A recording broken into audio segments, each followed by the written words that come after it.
L'Institut Raphaël est un lieu qui a pour vocation de réformer la démocratie sanitaire et l'autonomisation des patients. Ce lieu, structurant pour la connaissance et pour les idées, nous anime. Ce laboratoire transdisciplinaire, hybridant les dimensions médico-économiques et sociales, culturelles et sportives, ludiques et environnementales, nous porte. L'Institut Raphaël est ce lieu qui rassemble, attire, relie et structure les rapports des uns avec les autres. J'aimerais finir par ces mots de Pascal qui disent merveilleusement « Notre situation à tous, ici, ensemble, nous sommes embarqués ».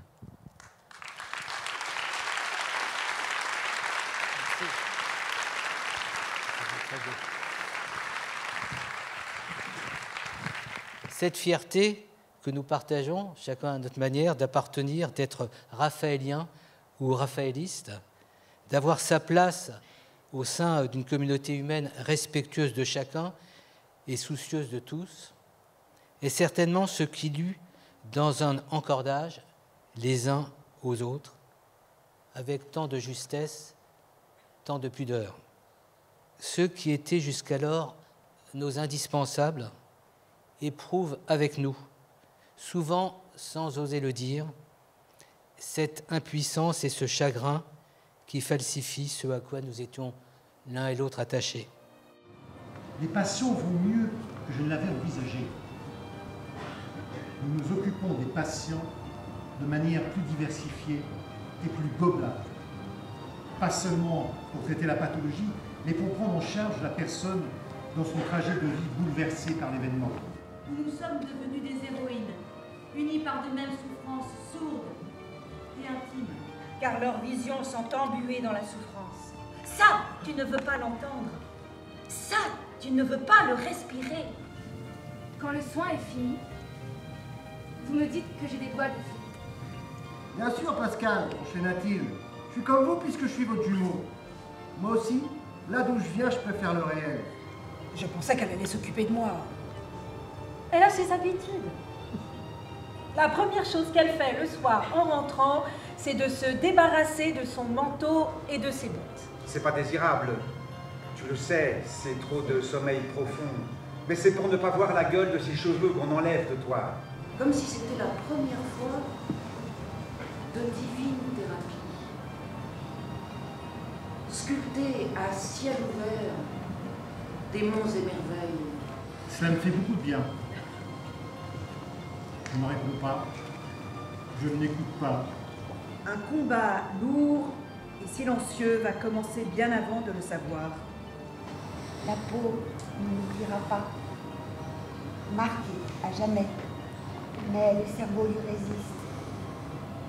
On peut les applaudir encore. Et bravo à tous les auteurs de ces textes magnifiques. Merci infiniment. Vous savez quoi, je me suis dit, j'ai demandé autour de Alain Toledano pour savoir ce qu'il aimait vraiment comme style de musique. Et on m'a dit qu'il adorait le ragamuffin. Spécial dédicace, Alain. Naviguer en père pénard sur la grande mare des canards. Et s'en plaît les copains d'abord, les copains d'abord.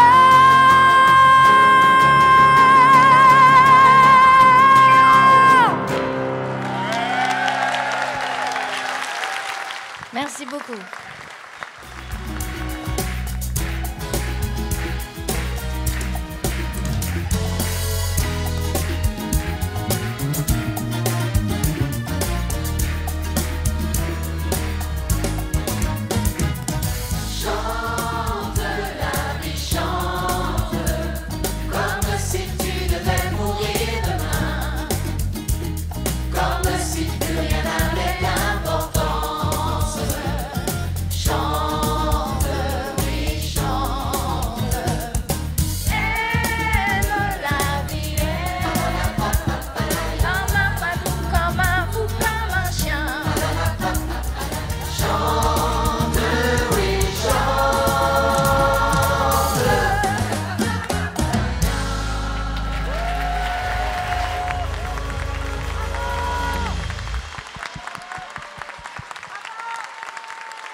Je vais demander à Stéphanie, qui bien que timide, de s'approcher pour qu'on puisse lui faire le tonnerre d'applaudissements qu'elle mérite. pour avoir orchestré. Il y a beaucoup de soignants et même des patients qui deviennent eux-mêmes des soignants, qui sont rentrés dans cette chaîne d'union et qui donnent plus et qui se sont engagés. Et moi, je suis vraiment très fier qu'on puisse le vivre ensemble. Et je vous donne rendez-vous alors pour notre 5e anniversaire l'année prochaine.